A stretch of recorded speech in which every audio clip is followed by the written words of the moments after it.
bien jusqu'à 11h avec votre invité Philippe Vandel. Vous recevez Frédéric Becbédé. Bonjour Frédéric Becbédé. Bonjour Philippe Vandel. Romancier, auteur de romans traduits dans le monde entier. J'ai cité 99 francs ou L'amour dure 3 ans qui sont devenus des films, journaliste, chroniqueur au Figaro, président du Prix de Flore, figure du Tout Paris littéraire.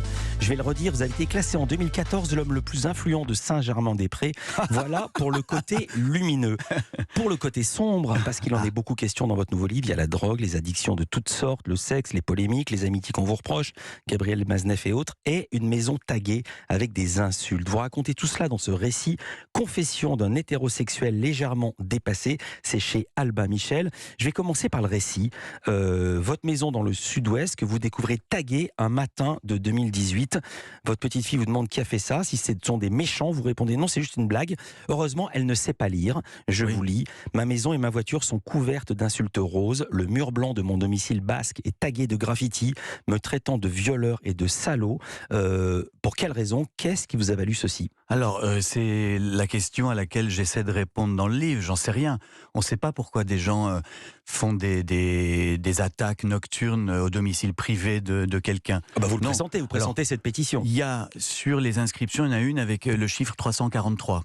Donc je me suis dit, oui, c'est peut-être cette pétition qui était une pétition contre la pénalisation des clients de prostituées. C'est mieux que ça. C'était la pétition autoproclamée des 343 salauds. Voilà. Qui faisait référence à la pétition des 343 salopes qui avaient manifesté en faveur de l'avortement en son temps.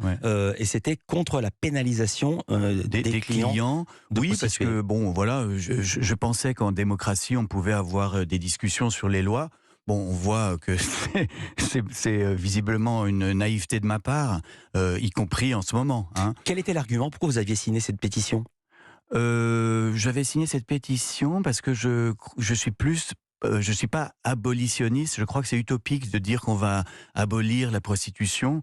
Malheureusement, c'est triste, mais on n'y arrive jamais. Et donc, dans les pays les plus libertaires, on essaie de la réglementer plutôt que de l'abolir. Voilà. Et je crois que c'est plus raisonnable d'être comme ça. Mais encore une fois, cet avis ne concerne que moi. Et ne vous énervez pas, ne revenez pas taguer ma maison, parce qu'en fait, je m'en fous un peu de cette question. Qu'est devenue cette loi? Je crois qu'elle est pas tellement appliquée, mais enfin elle est promulguée, elle existe. Si vous allez donner de l'argent à une dame contre un service sexuel, vous risquez 1 500 € d'amende. Ce qui est bête, puisque déjà vous dépensez bêtement votre argent en faisant ça. Donc en plus, on va vous ajouter une amende. Mais voilà, ce n'est pas un combat. J'ai compris. Vous n'avez pas porté plainte. Non, comment? Vous avez porté plainte ou vous n'avez pas porté plainte? Si, j'ai porté plainte pour le tagage de ma maison, bien sûr, au commissariat. C'est la même question que pour la loi. Qu'est devenue cette plainte? Personne n'a été retrouvé. Et la loi... Alors, ce qui est intéressant sur cette loi, quand même, c'est que Médecins du Monde et le syndicat des travailleuses du sexe sont contre. Donc, sont d'accord avec moi pour dire qu'elle est contre-productive, qu'elle a fait qu'aggraver la situation des travailleuses du sexe. Voilà. Donc, c'est le bilan qu'on peut en tirer. Vous êtes quelqu'un d'extrêmement cultivé, Frédéric Becbédé. Vous connaissez le mot de Chamfort. La calomnie est une guêpe contre laquelle il ne faut faire aucun mouvement. Oui. Pourquoi avoir décidé de parler de ce sujet et d'autres, d'en faire un livre et même d'en faire le premier chapitre du livre? Alors, ça n'est pas du courage, c'est de l'inconscience. C'est-à-dire que moi, je pensais qu'on pouvait parler librement. Voilà, je suis un homme, je désire les femmes, je suis hétérosexuel. Je pensais qu'on pouvait parler de cette question. Virginie Despentes le fait dans Cher connard, très brillamment. Quand vous dites « je pensais », vous vous situez à quel moment? Je sais pas, j'ai commencé à écrire ce livre il y a quelques années, en fait. Ça fait longtemps que j'ai envie d'analyser ce désir. L'événement date de 2018. Oui, voilà. Là, j'ai voulu faire des confessions au sens... Saint-Augustin, Rousseau du terme, c'est-à-dire essayer d'analyser qui je suis, de me présenter humblement et d'analyser mon rapport aux femmes. Et je m'aperçois que quand on fait ça, aujourd'hui, on est confronté à des réactions complètement délirantes. Et c'est exponentiel, puisque quand vous faites de la promo, ensuite des gens reprennent vos textes dans la promo et en refont d'autres interventions. Oui, je pense. Donc ça explique pourquoi ce livre est un des premiers sur ce sujet. Il n'y a pas eu de livre auparavant. Simplement, comme c'est dans Les Bronzés font du ski, vous savez. Pourquoi je ne sais pas ce qui me retient de faire ça. La peur. Oui, les gens ont la trouille. Je pense que les hommes ont la trouille de parler de ce sujet-là. Ça parle de ces sujets-là, ça parle de cocaïne, vous parliez de Saint-Augustin, ça parle d'une retraite dans un monastère, ça parle même de stage dans les troupes de marine, ça parle surtout de Frédéric Becbédé. Culture Média continue sur Europe 1. Vous écoutez Culture Média sur Europe 1 avec Philippe Vandel et votre invité Philippe Frédéric Becbédé et son nouveau livre.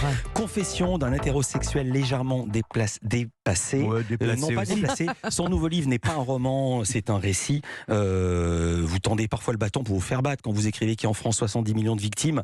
Vous savez très bien qu'on ne peut pas comparer les unes et les autres. Non, il y a des hiérarchies, bien sûr, mais en même temps, j'essaie de dire que la compétition victimaire est un peu une absurdité et que ça donne pas forcément des bons livres non plus. Je parle plus de littérature puisque c'est mon métier de critique Ah, littéraire. vous parlez de vous quand même. Vous dites critiquer le mâle blanc hétéro de plus de 50 ans, c'est être raciste 4 fois. J'ai pas choisi d'être un homme, j'ai pas choisi d'être blanc, j'ai pas choisi d'être né en 1965. Oui, mais ça fait 3. oui, Et donc c'est toutes ces choses que j'ai pas choisies sur lesquelles on me critique. Mais j'y peux rien moi en fait, mâle blanc hétéro. mais je sais pas. en quoi c'est être raciste? Je pense qu'il y a quelque chose, disons, de juger quelqu'un sur son être, sur son essence, plutôt que sur ses choix, sur ses décisions. Voilà, moi je préfère qu'on me dit critique sur mon travail que sur tout ce que je n'ai pas décidé. Alors vous revenez aussi sur les ravages de la cocaïne, et pour quelle raison? Parce que tout le monde sait que c'est pas bien. C'est l'Obs qui m'a demandé.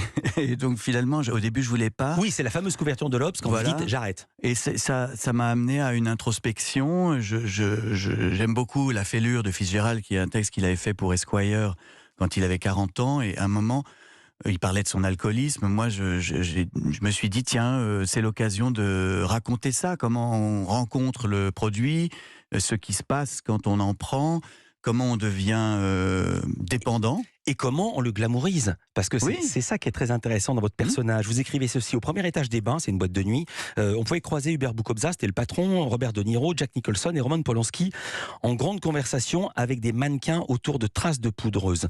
Ces célébrités luttaient contre leur isolement et à 20 ans, je m'identifiais à elles. Je cherchais une forme de fraternité chimique. Je n'y songe pas sans une boule au ventre en réalisant que peut-être plus tard, d'autres couillons se sont identifiés à moi. C'est possible, oui.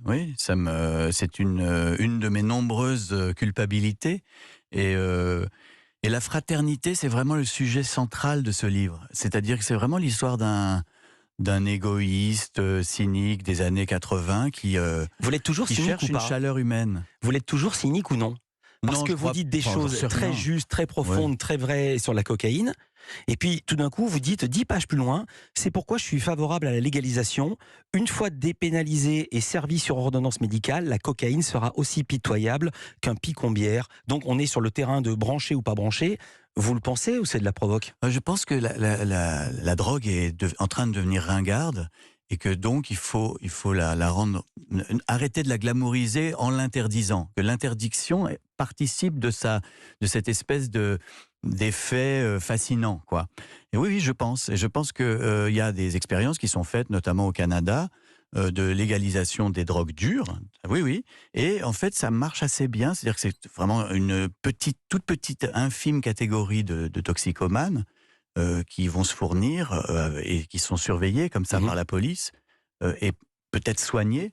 Écoutez, je veux dire, on se connaît depuis des années. Ouais. J'arrive pas à savoir si vous pensez ce que vous dites ou si vous faites de la provoque. Non, mais Parce non. que par rapport Non, mais au en fait, livre... souvent, je m'exprime sur des sujets d'abord sur lesquels je ne connais rien et en Allez. plus, j'aime bien prendre le contre-pied. Ah bah Et oui. c'est l'esprit de C'était contradiction. exactement le sens de ma question. Oui, Parce que mais c'est vrai. ce qui est très touchant dans ce livre, c'est que alors qu'on vous a connu ne faisant que des contre-pieds, vous étiez un peu le Zidane de la dialectique. Tout d'un coup, là, vous êtes la balle du plat du pied en ligne droite.